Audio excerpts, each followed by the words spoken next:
복된 날 아침입니다. 주님의 은혜가 함께 하시기를 간절히 축원합니다. 옆 좌우 계신 분들과 인사하겠습니다. 주의 이름으로 축복합니다. 네, 모두 반갑습니다. 지난 주간 명절이었습니다. 잘들 보내셨나요? 네. 저는 이번 명절에 신기한 걸 하나 경험했습니다. 뭐냐? 차가 안 막히고 싱싱 달려온 경험을 했습니다. 몇몇 분들은 지방에 가셨다가 자리에 그냥 차가 길가에 서서 고생을 많이 하신 분도 계신데, 아내의 말을 잘 들었더니 차가 쌩쌩 100km로 막 달려왔습니다. 고향 참 힘들고 어렵게들 많이 다녀오지만 그래도 다녀오는 거 기쁨이 크기 때문에 누구든지 몇 시간이 걸리든지 아무리 멀어도 다 같이 다녀오는 것 같습니다. 명절을 세고 나면 그렇게 좋은 것도 있는데, 또 때로는 가끔 가족들이 가지고 있는 이런저런 고민들, 그런 것 이야기도 같이 나누게 돼서 또 한편으로는 마음 무거운 것도 가지고 오는 것이 사실입니다.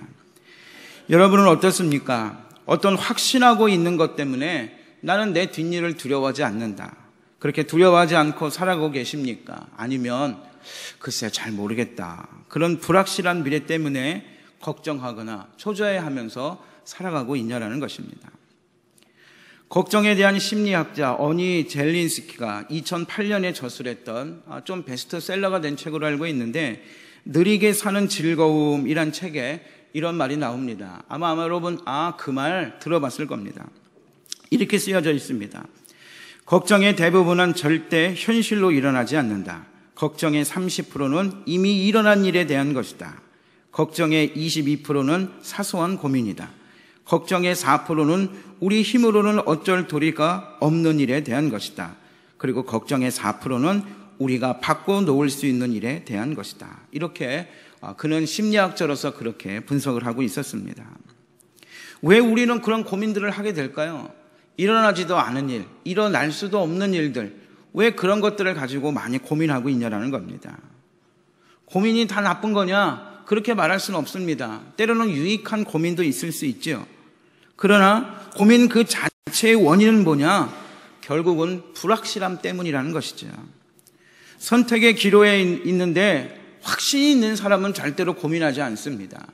그러나 어떻습니까? 그러한 확신이 없다면 짧은 시간이라도 고민하게 된다는 것이죠. 신앙생활은 어떨까요?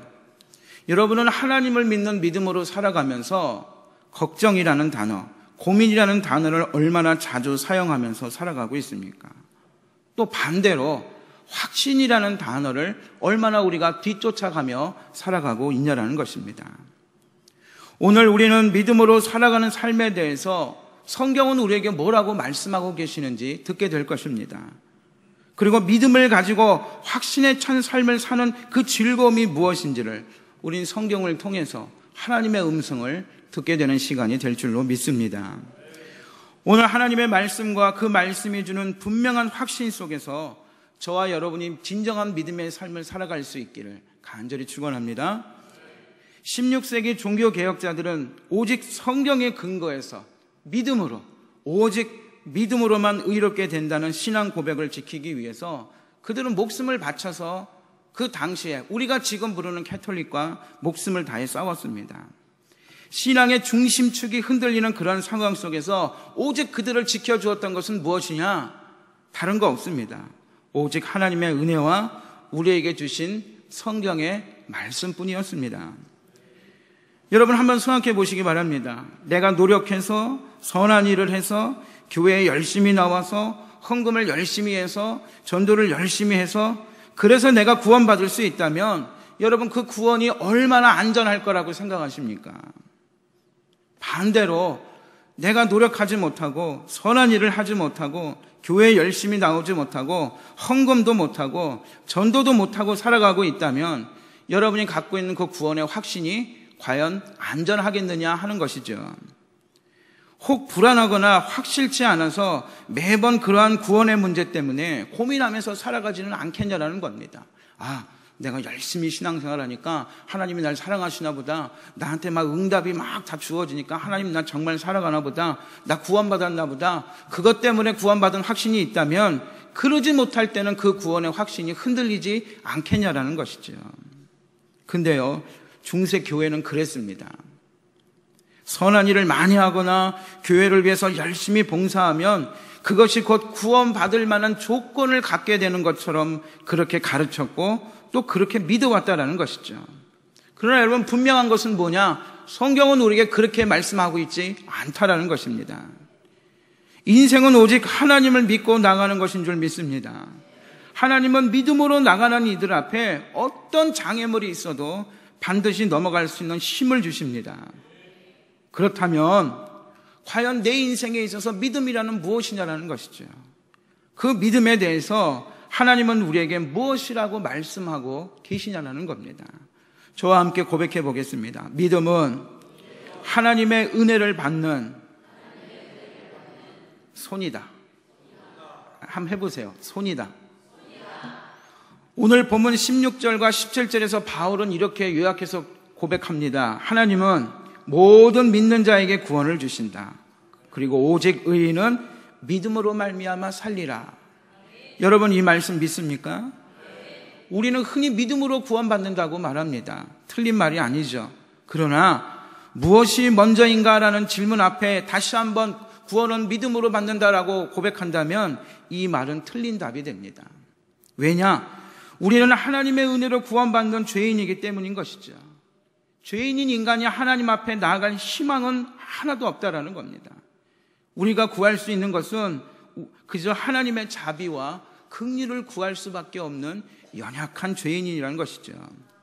17절에 뭐라고 말씀합니까? 복음에는 하나님의 의의가 나타났다고 우리에게 분명히 말씀합니다. 그 의는 어떤 의입니까? 우리가 절대로 취할 수 없는 의로움이라는 겁니다. 그러나 그 죄인을 구원하기 위해서 이 땅에 오신 예수 그리스도를 통해서 우리에게 나타내 보여주신 하나님의 사랑과 하나님의 자비와 하나님의 긍휼을 믿는 자들에게는 우리가 절대로 취할 수 없고 우리가 얻을 수 없고 획득할 수 없는 그 의로움을 하나님이 우리에게 선물로 주신다고 말씀하고 계십니다. 내가 의로울 만한 조건이 있어서 주어지는 것이 아니라는 것이죠. 오직 하나님이 베푸신 은혜를 믿는 자들에게 주어지는 값없이 주는 선물이라고 우리에게 증거하고 계십니다. 에베소서 2장 8절을 공동번역 성경은 이렇게 기록합니다. 여러분이 구원을 받은 것은 하나님의 은총을 입고 그리스도를 믿어서 된 것이지 여러분 자신의 힘으로 된 것이 아닙니다. 이 구원이야말로 하나님께서 주신 선물입니다. 아멘. 여러분, 믿음은 무엇입니까? 믿음은 하나님이 우리를 구원하시기 위해 베푸신 그 은혜를 그저 내가 받는, 아까 오른손을 들었죠? 손에 불과하다는 것입니다. 오늘 모든 것은 예수 그리스도를 통해서 하나님께서 다 해놓으셨다라는 겁니다. 내가 할 것이 아무것도 없다라는 거예요. 그럼 믿음은 뭐냐?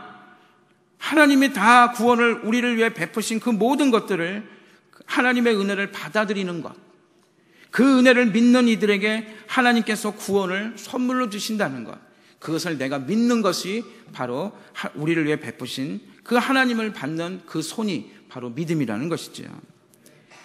어머니께서 밥상을 차려놓으시고 밥 먹으러 들어오지 않는 아들을 위해서 큰 소리로 이렇게 외치시지요. 뭐라 그러시나요? 얘야, 밥 먹어라. 그리고 뭐라 그러십니까? 내가 밥 다 차려놨다. 그러니까 와서 밥 먹으라는 거죠. 저는 한 번 나가면 들어오질 않아가지고 이 소리를 자주 들었습니다. 야, 밥 먹어. 밥 차렸으니까 빨리 와. 그렇게 하시죠. 여러분, 그렇습니다. 구원은 하나님이 이미 다 이루어 놓으셨다는 겁니다. 믿음은 뭐냐? 다 차려놓은 밥상에 있는 음식을 그저 수저를 들고 먹는 것에 불과하다는 겁니다. 여러분, 근데 이게 중요합니다. 구원에 있어서 나의 공로는 하나도 없다라는 것이에요. 어머니께서 차려놓으신 밥을 먹기 위해 내가 애쓴 것은 하나도 없다라는 겁니다. 하나님은 그것이 믿음이라고 우리에게 말씀하고 계십니다. 마태복음 5장 3절에서 주님 말씀하십니다. 심령이 가난한 자는 복이 있나니 천국이 저희 것이며. 여러분, 그 가난함은 무엇입니까? 아무것도 없는 겁니다. 내가 하나님 앞에서 내 의로움을 나타낼 만한 것이 하나도 없다라는 것이죠. 아무리 찾아보아도 찾을 수 없는 것이 바로 심령이 가난한 자라는 것입니다. 여러분, 근데 놀라지 마십시오. 구원은 바로 이런 자신을 발견하고 인정하는 사람들에게 선물로 주어진다는 것입니다. 그래서 구원은 하나님의 선물이라고 말씀하는 겁니다. 나는 그저 하나님이 행하신 모든 일을 믿음으로 받아들이는 것뿐이라는 것이죠. 바로 이러한 믿음이 있는 이에게 하나님은 놀라운 능력과 힘을 주시는 줄 믿습니다. 그 힘은 무엇입니까? 저와 함께 다시 한번 고백하겠습니다. 믿음은 세상을 이기는, 아까는 손바닥이었죠? 얘는 주먹입니다. 힘이다. 네, 그렇습니다. 믿음은 세상을 이기는 힘이다. 아멘. 믿음의 사람은 분명한 고백을 할 수 있습니다. 그 고백은 뭘까요? 세상을 이기는 힘이 우리에게는 없다라는 겁니다. 오직 우리를 위해 행하시는 하나님만이 우리를 이기게 하시는 줄 믿습니다. 여러분, 정말 무서운 사람이 어떤 사람인 줄 아세요? 정말 무서운 사람은요, 죽는 거 두려워하지 않고 덤비는 사람입니다. 얼마 전에 아마 어제도 보니까 임진왜란 다시 앵콜 재방송을 하더라고요. 아마 작년에 여러분 명량이라는 영화를 보신 분들이 많이 있을 겁니다. 주인공인 이순신 장군의 활약을 보여주었죠. 그 장군께서 우리에게 남긴, 후손들은 우리에게 남긴 유명한 명언이 한마디 있죠. 그게 뭡니까?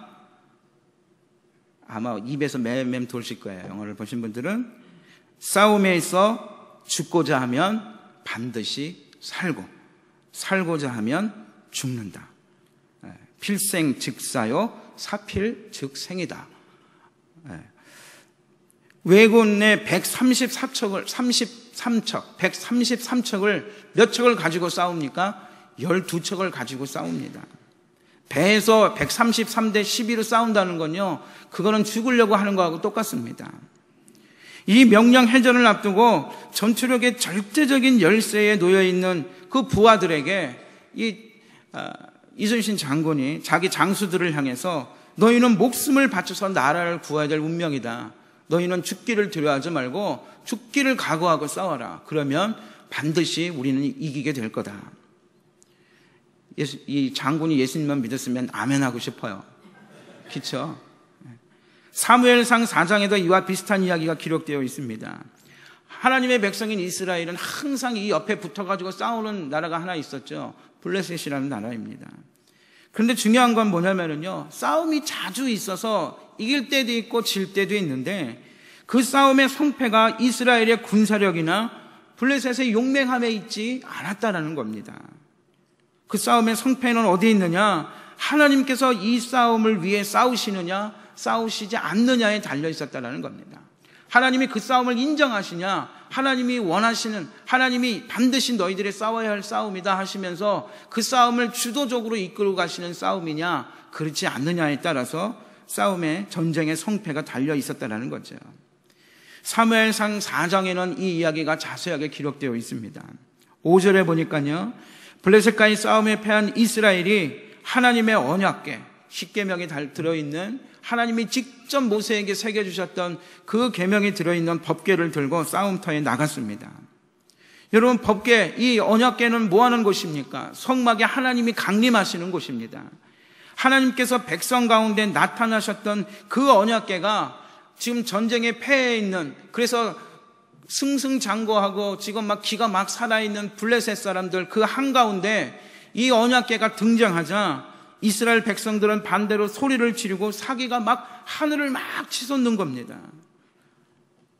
반대로 블레셋 진영은 어땠을까요? 갑자기 난리가 났습니다. 그들에게 막 죽음의 그림자가 몰려오는 것처럼 막 보이는 거죠. 왜냐? 그들 스스로가 이렇게 믿고 있었다는 거죠. 야, 이스라엘이 하나님의 그들 가운데 나타났다. 애굽 사람들을 물리치고 홍해를 가르고 막 그랬던 이 이스라엘의 하나님이 지금 우리 가운데 나타났다. 이제 우리는 죽었다. 지금 그렇게 믿고 있었기 때문에 블레셋 사람들은 두려움에 잠겨 있었다는 겁니다. 근데 4장 9절에 보면 이 블레셋의 한 장수가 부하들에게 이런 말을 합니다. 블레셋 사람들아, 대장부답게 힘을 내라. 그렇지 않으면 저들이 우리의 종이 되었던 것처럼 우리가 그들의 종이 될 것이다. 너희는 대장부답게 나가서 싸워라. 이렇게 한마디 하자 전쟁에서 이깁니다. 왜 이겼을까요? 지금 이 장수가 한 말이 내용 결국은 뭡니까? 너희들이 싸움에 져서 종이 되느니 차라리 죽는 것이 낫다라는 겁니다. 그러니 얼마나 죽기를 각오하고 싸웠겠어요? 누가 이겼을까요? 이스라엘이 이겼을까요? 아니죠. 블레셋이 이겼습니다. 그들은 죽기를 각오하고 싸웠다는 겁니다. 이스라엘은 전쟁에서 패했고 하나님의 법궤도 빼앗기게 됩니다. 이스라엘 백성들은 아주 충격에 빠졌습니다. 그 충격 때문에 사무엘의 스승이었던 엘리 제사장이 너무 충격을 받아가지고 넘어져서 목이 부러져 죽습니다. 여러분, 하늘의 소망을 가지고 하나님이 이끄시는 삶을 사는 사람은 절대로 앞에 있는 두려움을 걱정하지 않을 것입니다. 왜냐? 믿음은 하나님을 의지하는 것이기 때문입니다. 세상이 아무리 악하고 험해도 하나님의 권능에 의지하는 믿음이 있을 때 능히 세상을 이길 힘을 하나님은 우리에게 주시겠다고 약속하셨습니다. 세상은 죽기를 각오하고 싸워서 승리하지만 믿음의 사람은 그 싸움의 성패가 우리에게 있는 것이 아니라 하나님의 손에 있다는 것을 알기 때문에 믿음으로 그리고 담대하게 싸움에 나갈 힘을 얻게 되는 줄 믿습니다. 여러분, 다윗이 무엇 때문에 골리앗을 쓰러뜨릴 수 있었겠습니까? 다니엘이 무엇으로 목숨을 걸고 신앙의 자존심을 지켜낼 수 있었겠습니까? 오직 하나, 하나님이 지키고 보호하신다는 믿음 때문인 줄 믿습니다. 그래서 우리는 믿음으로 세상을 이길 수 있습니다. 하나님의 권능과 보호와 인도하심을 우리가 믿기 때문인 것이죠. 심지어 죽음의 그림자가 우리에게 다가온다 해도 하나님이 약속하신 승리는 반드시 우리에게 임하게 될 줄 믿습니다.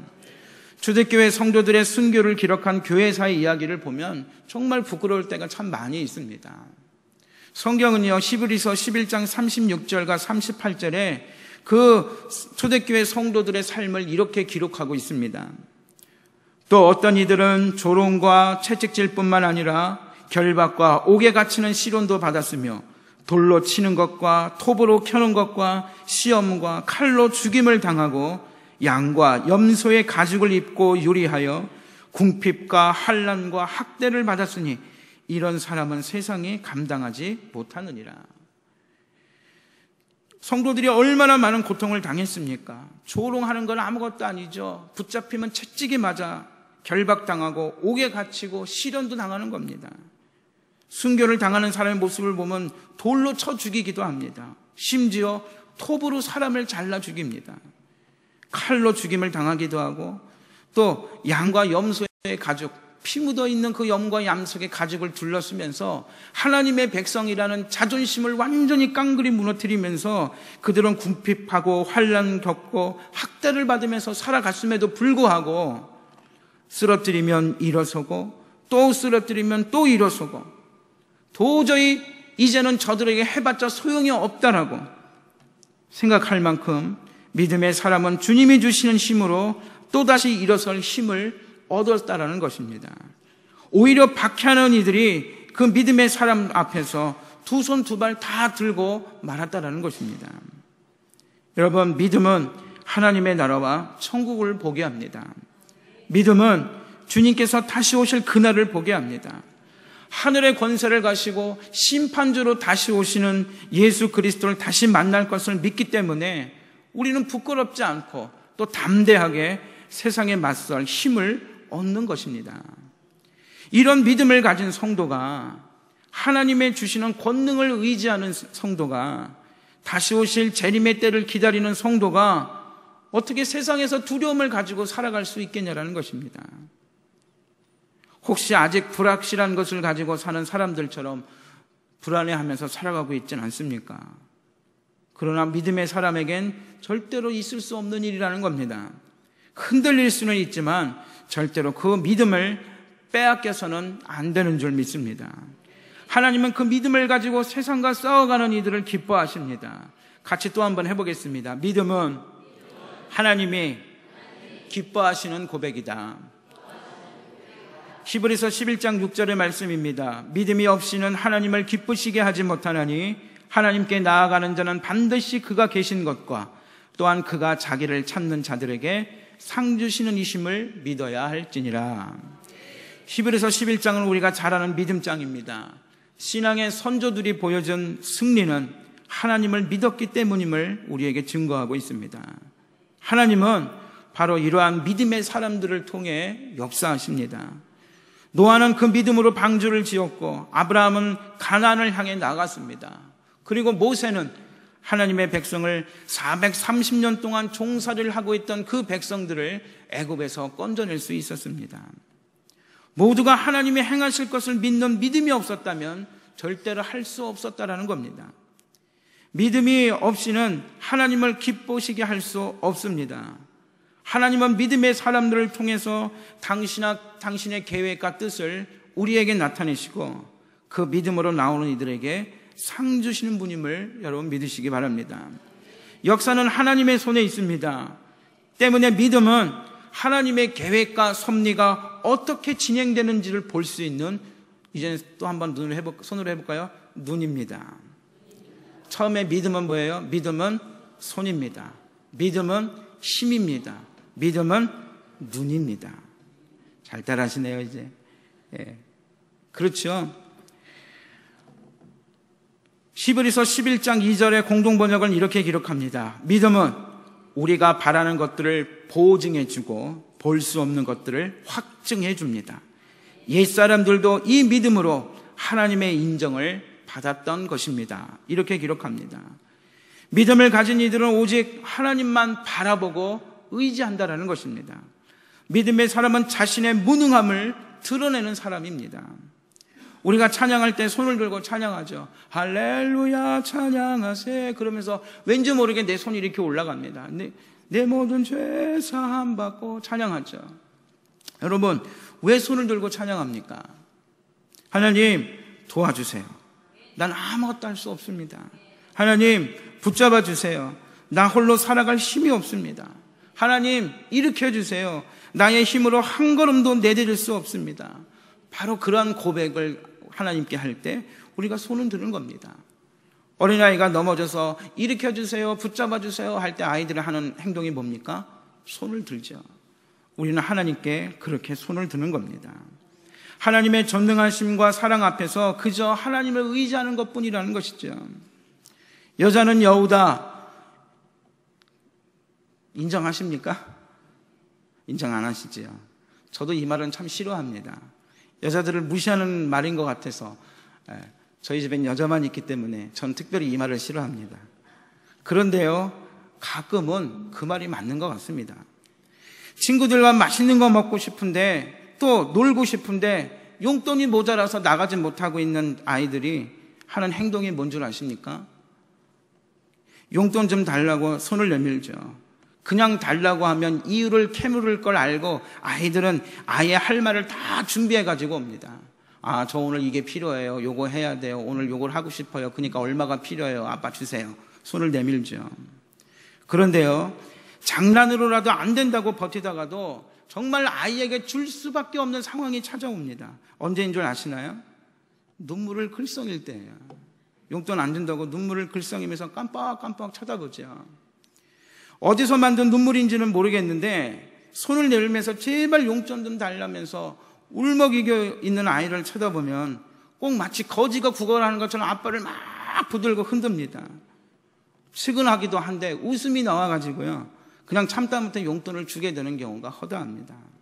여러분, 하나님 앞에서 이렇게 기도해 보셨습니까? 아무것도 할 수 없는 자신의 연약함과 무능함을 고백하면서 하나님 앞에 부르짖어 보셨습니까? 다 내려놓고 거지 구걸하듯이 하나님을 붙잡아 보셨습니까? 여러분, 정말 그렇게 기도해 보았다면 왜 그렇게 하셨습니까? 아직 응답되지 않았는데, 아직 나를 힘들게 하던 환경이 바뀐 것도 아닌데 왜 그렇게 기도하셨습니까? 응답하신 것을 믿기 때문입니까? 아니면 응답의 주권을 가지신 하나님을 믿기 때문이었습니까? 여러분은 자신이 무능하다고 연약한 것이 부끄럽습니까? 아니면 자존심이 상합니까? 그렇다면 오늘 바울의 고백을 들으십시오. 고린도후서 11장 30절에 내가 부득불 자랑할진대 내가 약한 것을 자랑하리라. 고린도후서 12장 9절에서 10절 공동번역은 이렇게 기록하고 있습니다. 그러나 주님께서는 내게 이렇게 말씀하셨습니다. 내 은혜가 네게 족하다. 내 능력은 약한 데서 완전하게 된다. 그러므로 그리스도의 능력이 내게 머무르게 하기 위하여 나는 더욱더 기쁜 마음으로 내 약점들을 자랑하려고 합니다. 그러므로 나는 그리스도를 위하여 병약함과 모욕과 궁핍과 박해와 곤란을 겪는 것을 기뻐합니다. 내가 약할 때에 오히려 내가 강하기 때문입니다. 여러분, 세상 사람들과 똑같이 거짓을 행하고 불의를 행하면서 그것 때문에 조금 더 나은 삶을 살기 위해 몸부림치고 나름대로의 행복을 찾고 계십니까? 아니면 적어도 하나님이 인도해 주실 것을 믿으면서 신앙의 양심을 지키기 위해서 기꺼이 궁핍한 삶을 여러분 받아들이고 계십니까? 오늘 이 자리에 계신 사랑하는 여러분, 하나님은 세상 사람들이 보기에는 믿음으로 살아가는 것이 우리가 미련하고 연약하고 바보스러워 보일지 모릅니다. 그러나 하나님은 그 믿음의 사람을 기뻐하시는 줄 믿습니다. 하나님은 당신의 자녀가 끝까지 하나님을 의지하며 나가는 그 믿음의 사람들의 길을 걷기를 하나님은 원하시고, 그리고 하나님은 그 길을 반드시 열어주실 줄 믿습니다. 마태복음 7장 13절에서 주님은 말씀하십니다. 좁은 문으로 들어가라. 멸망에 이르는 문은 크고 그 길이 넓어서 그리로 가는 사람이 많지만 생명에 이르는 문은 좁고 그 길이 험해서 그리로 찾아드는 사람이 적다라고 말씀하고 계십니다. 믿음의 삶은 무엇입니까? 바로 그 좁은 길로 가는 삶입니다. 많은 사람들이 가기를 꺼려하는 길입니다. 그러나 여러분 믿으십시오. 그 길은 생명으로 인도하는 길임을 믿으십시오. 우리가 그 생명을 볼 수 있는 믿음이 있다면 우리는 당당하게 좁은 문으로 들어갈 수 있습니다. 그리고 좁은 길을 가더라도 우리는 절대로 낙심하지 않을 수 있습니다. 그 길은 좁고 험하지만, 그래서 많은 사람들이 가지 않는 곳이지만 하나님은 그 길의 끝에서 우리를 기다리고 계십니다. 그리고 우리가 힘들어 주저앉을 때에 하나님은 나를 일으켜 주실 것입니다. 그 믿음의 사람에게 하나님은 반드시 상 베푸심을 우리는 믿습니다. 말씀을 정리하겠습니다. 우리가 가진 믿음은 과연 무엇을 향한 믿음입니까? 우리는 하나님이 이루실 것을 믿는 믿음이 아닙니다. 우리의 믿음은 하나님의 응답을 믿는 것이 아니라 우리에게 응답하시는 그 하나님을 믿는 믿음입니다.